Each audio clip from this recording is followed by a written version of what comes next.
কোনো মানুষের সুস্থতার জন্য এটা জরুরি যে তার মধ্যে পার্থক্য শক্তি থাকে। একটা মানুষ কি সুস্থ স্বাভাবিক নাকি প্রতিবন্ধী, মানসিক ভারসাম্যহীন, এটা বোঝার একটা চিহ্ন হলো তার মধ্যে পার্থক্য শক্তি আছে কিনা। অর্থাৎ যে সত্য মিথ্যা, জায়েজ না জায়েজ, উচিত অনুচিত, ভালো মন্দ, কল্যাণ অকল্যাণ, হালাল হারাম, এটা যে পার্থক্য করতে পারে এই সুস্থ মানুষ, স্বাভাবিক মানুষ। আর যার মধ্যে এই পার্থক্য শক্তি থাকে না, যে না আমার যখন যেখানে যা আমার মন চায় তা, এবারে হাসুক নলে লাফাক নলে ফালাক, এটা কি মানায় না মানায় না, অন্যরা কি মনে করবে কি ভাববে, কিছুর আমার দরকার নেই। এই মানুষ কিন্তু মনে রাখতে হবে এই মানুষ প্রতিবন্ধী, মানসিক ভারসাম্যহীন, তার ব্রেনে সমস্যা। এই জন্য ছেলেরা বাবা এটা মনে রাখো, তোমার পথে তুমি চলো, আমার পথে আমি চলি। কেউ কারোর জন্য আটকায় না, কারোর জন্যই দুনিয়া থেমে থাকে না, কারোর জন্যই না, কারোর জন্য কেউ থামে না। দুনিয়া প্রত্যেকের কে নিয়ে আপন গতিতেই চলতেছে। ওয়াকুল্লুম ফি ফালাকিন ইয়াসবাহুন, সব কিছু একটা নির্দিষ্ট গন্তব্যের দিকেই চলতেছে। আল্লাহ তাআলা বলছে প্রত্যেকটা সৃষ্টি আল্লাহর সমস্ত সৃষ্টি। অতএব কারো জন্য, কারো হাসি, কারো কান্না, কারো মৃত্যু, কারো জন্মগ্রহণ, কোনো কিছুতেই পৃথিবীর ঘন্টা মিনিট সেকেন্ড থামে না। মরলেও ঘড়ির কাঁটা চলে, বাচ্চা জন্ম নিলেও ঘড়ির কাঁটা চলে, এবং আমরা আমাদের নির্দিষ্ট সময় পার করে প্রতিনিয়ত চলেই যেতে হবে, এটাই স্বাভাবিক। এই জন্য কেউ সেজদা দিতে দিতে যদি আব্দুল কাদের জিলানীও হয় তারও মৃত্যু হবে। কেউ যদি নাফরমানি করতে করতে, অসভ্যতা করতে করতে ফেরাউন নমরুদ হয় তারও মৃত্যু হবে। এটা সহজ বিষয়, কোনো ঘন্টা মিনিট সেকেন্ড থেমে থাকে না। শনিবার রবিবার হয়, রবিবার সোমবার হয়, জানুয়ারি ফেব্রুয়ারি হয়, রাত দিন হয়, দিন রাত হয়, সকাল দুপুর হয়, দুপুর বিকাল হয়, এই ঘুরতেই আসে, চলতেই আসে, চলতেই আসে। এই জন্য সব ছেলে তোমাদেরকে বল, তোমার জন্য তুমি মনে রাখতে হবে এই পৃথিবীর কেউ তোমাকে না চিনলেও তোমার তো নিজেকে চিনা উচিত। সবার জন্য এটা উচিত, আমি আপনি সবার জন্য। আত্ম উপলব্ধি বড় নিয়ামত। আমি আমাকে চেনা, আমি আসলে মানুষ না জানোয়ার। যদি মানুষ হয় তাহলে পার্থক্য কি জানোয়ারের সাথে? 2 নম্বর হলো আমি কি মুসলমান না অমুসলমান। যদি আমি মুসলমান হই তাহলে অমুসলমানের সাথে আমার পার্থক্য কি? শুধু মুখে আমি বলছি আমি মুসলমান, এতটুকুই যথেষ্ট। কোরআনুল কারীমের মধ্যে আছে, আল্লাহ তাআলা বলছেন ক্বালাতিল আ'রাবু আমান্না কুল লাম তু'মিনু ওয়ালাকিন কুলু আসলামনা ওয়ালাম্মা ইয়াদখুলিল ঈমানু ফি কুলুবিকুম। আল্লাহ তাআলা বলেন মক্কার কিছু বেদুইন মানুষ নবীজির সামনে আইসা বলতো মুহাম্মদ আমরা ঈমান এনেছি, আমরা মুমিন। আল্লাহ তাআলা বলেন আপনি তাদেরকে বলে দেন যে না, তোমরা ঈমানদার নও। আমি আল্লাহ বললাম তোমরা ঈমানদার না, বরং তোমরা এতটুকু বলতে পারো যে আমরা বাহ্যিকভাবে ইসলামের আনুগত্য স্বীকার করছি, মানে পরিচয় দিচ্ছি। ওয়ালাম্মা ইয়াদখুলিল ঈমানু ফি কুলুবিকুম, এখনো তোমাদের অন্তরে ঈমান প্রবেশ করে নাই, আল্লাহ বলছে। তার মানে এটা নিয়ম, শেকড় যত গভীর হয় গাছের ডালপালা তত মোটা হয়, ছড়ায় পড়ে। যে গাছের শিকড় যত দুর্বল, ওই গাছের উচ্চতা এবং চারিদিকে ছড়িয়ে পড়া ডালপালা তত দুর্বল। তো শেকড় গভীর হইলে ডালপালাও বড় হয়, মজবুত হয়, ছড়িয়ে পড়ে।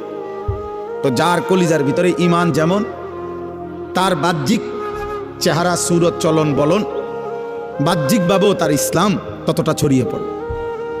এটা দেখলেই বোঝা যায়, চুল দেখলেই বোঝা যায় তার কলিজায় ঈমান আছে না নাই। সেজদা দেখলেই বোঝা যায়, নামাজের সময় দেখলেই বোঝা যায় যে তার মধ্যে ঈমান আছে না নাই। হালাল হারামের সামনে আসলেই বোঝা যায় তার মধ্যে ঈমান আছে না নাই। নারীর সামনে আসলেই বোঝা যায় তার মধ্যে ঈমান আছে না নাই। পাক নাফাকের প্রশ্ন আসলেই বোঝা যায় ঈমান আছে না নাই। এটা প্রতি মুহূর্তেই পরীক্ষা চলতেছে, আর প্রতি মুহূর্তেই প্রমাণ হইতেছে। আল্লাহ তাআলা কোরআনুল কারীমের মধ্যে বলছেন ওয়ালাকাদ ফাতান্নাল্লাযীনা মিন ক্বাবলিহিম ফালা ইয়ালামান্নাল্লাহুল্লাযীনা সাদাকু ওয়ালা ইয়ালামান্নাল কাযিবিন। আমি আল্লাহ প্রত্যেক যুগে যারাই নিজেদেরকে মোমেন পরিচয় দিয়েছে আমি তাদেরকে পরীক্ষা নিয়েছিলাম, আর পরীক্ষা নিয়েই আমি জেনেছি ইমানের দাবিতে কে সত্যবাদী আর কে মিথ্যাবাদী। দাবিদার তো অনেক, কিন্তু কে আসল মজনু আর কে নকল মজনু এটা পরীক্ষার মাধ্যমেই প্রমাণিত হয়েছে। ঠিক এটাই বাস্তবতা। তোমরা মনে করো একেবারে সব ছেলে একবারে তোমরা মনে করতেছো উল্লাস, নাচো, ফুর্তি করো। আরে বেটা, তুমি একেবারে 4 রাস্তার মোড়ে লাফাও। মনে করো তোমার 1 বছরে না 10 বছরে কেউ তোমার একটা শব্দ কিছু বলে নাই যে আমি আমার এই নারী, ছবি, জিনা, ব্যভিচার, মদ, জুয়া, অশ্লীল দৃশ্য, চুল, চেহারা, কোনো কিছুর ব্যাপারে কেউ কিছু বলে নাই আমি আমার মতোই। এটা মনে করো না সৌভাগ্য, এটা দুর্ভাগ্য। মানুষ তাকেই বলে যাকে কেউ গড়তে হয়। মানুষের বাচ্চা আর ছাগলের বাচ্চা একরকম না, মানুষের বাচ্চা আর গরুর বাচ্চা একরকম না। গাভীর বাচ্চা ঘাস টাস খাইয়া দৌড়াইয়া এমনি এমনি বড় হয়ে যায়, কারণ তার আখলাক, চরিত্র, শিক্ষা, দীক্ষা, ভদ্রতা, আচরণের কোনো প্রশ্ন নেই, আর শুধু ঘাস খেতে লেগেছে। কিন্তু মানুষের বাচ্চা শুধু ভাত খাবে আর পেশাব করবে, পায়খানা করবে, আর ঘুম যাবে, ঘুমের তুইটা আবার লাফাবে। এইটা কোনো মানুষের বাচ্চা বলে না। এটা মানুষের বাচ্চা হলো তার শিক্ষা আছে, দীক্ষা আছে, আদব আছে, আখলাক আছে, চাল চলন শেখানোর বিষয় আছে, সবকিছু ভিন্নতা। ওয়ালাকাদ কাররামনা বানি আদম, আল্লাহ তাআলা বলেন আমি আদম সন্তানকে আমার সমস্ত সৃষ্টির উপরে সম্মানিত করেছি। ওদের সকল সৃষ্টি চাইতে ভিন্ন। মানুষকে গরু ছাগলের মতো না, বরং মানুষ ভিন্নতা আছে। তাকে আল্লাহ তাআলা সবকিছু শিখাইছেন। এই জন্য নবী সাল্লাল্লাহু আলাইহি ওয়াসাল্লাম পেশাব, পায়খানা, ওযু, গোসল, আহার, নিদ্রা, হাঁটা চলা, খাদ্য খাবার 24 ঘন্টা যা কিছু জীবনের একটা নিঃশ্বাস কেমনে ফেলবে আল্লাহ নবী সাল্লাল্লাহু আলাইহি ওয়াসাল্লাম তাও উম্মতকে শিখাইছে। কারণ মানুষ শিখতে হয় কারো হাতে, মানুষ গড়তে হয়, নিজেকে সাজাইতে হয়, কারো তত্ত্বাবধানে নিজেকে গড়ে তুলতে হয়। এই জন্য আমি সব সময় বলি, অনেক ছেলে পেলে আছে অনেক রসিকতা করে, দুষ্টামি করে অনেক মজা পায়। মনে করেন কোনো একজন বয়স্ক লোক, কোনো একজন আলেম, বা কোনো একজন দাড়ি টুপিওয়ালা মানুষ, অথবা কোনো একজন মা বোন পর্দানশীল, তারে একটা বিদ্রুপ করতে পারলে হে খুশি যে দেখছত কইছি, হ্যাঁ হে মনে করছে আমি একটা বিরাট কাজ করছি, চালাকি করছি, একটা বুদ্ধিমানের কাজ করছি। বেটা আহম্মক, বরঞ্চ খবর নিলে বুঝবা যে তোমার উপরে আল্লাহর লানত। এই কারণে তুমি আল্লাহর থেকে বিমুখ, তোমার উপরে অভিশাপ মূলত। এই জন্য তোমার হালাত, তোমার 365 দিনে 1 বছরে এমন একজন কেউ জোটে নাই যে তোমারে একবার মনে করাই দিবে যে কিরে আব্বা ফজরের নামাজ পড়তি না। এই কথাটুকু বলবে, তোমার এটা দুর্ভাগ্য। এমন একজন মানুষ জোটে নাই তোমার কপাল। তোমার 24 ঘন্টা পার হইয়া এখন তোমার ঘুমের টাইম রাত 12টা, তোমারে কেউ একজন মানুষ তোমার কপালে জোটে নাই যে তোমাকে জিজ্ঞেস করবে যে বাবা আজকে সারাদিনে 5 ওয়াক্ত নামাজ পড়ছো কিনা। এই কথাটা জিজ্ঞাসার মতো একজন মানুষ তার কপালে।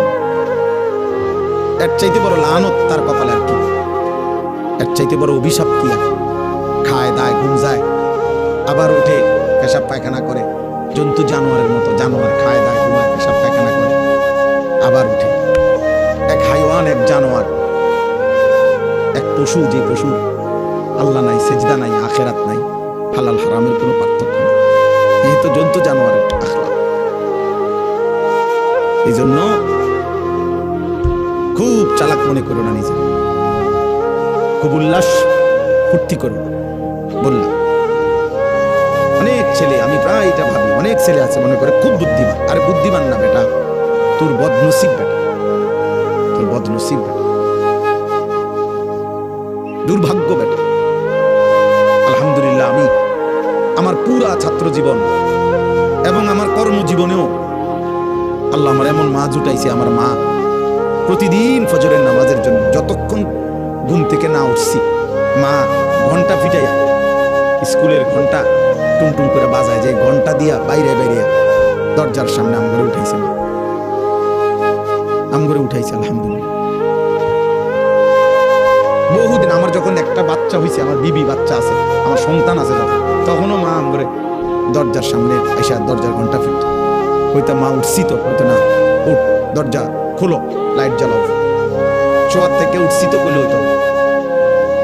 তাহলে এটা সৌভাগ্য আমার জীবনে,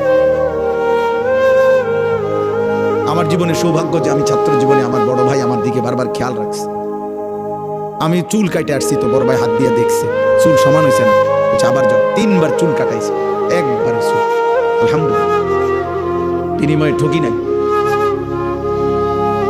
এই জন্য সবাই মিলে এটা ভাবা দরকার। ছেলেরা কারোর জন্য কেউ আটকায় না। আমি আবারও বললাম, তুমি নষ্ট হইতে হইতে ফচ্চা যদি গন্ধ ছড়ে, নারী দেখতে দেখতে, উলঙ্গ ছবি দেখতে দেখতে, অশ্লীল দৃশ্য দেখতে দেখতে, বেহায়াপনা, অসভ্যতা, মদ, জুয়া, বন্ধুদের অসৎ আড্ডা, নোংরা কথাবার্তা কইতে কইতে ফচ্চাও যদি যাও, গন্ধও যদি ছড়ে, তোমার এটাই না ধরার মতো টাইম মানুষের হাতে নাই। মানুষ খুব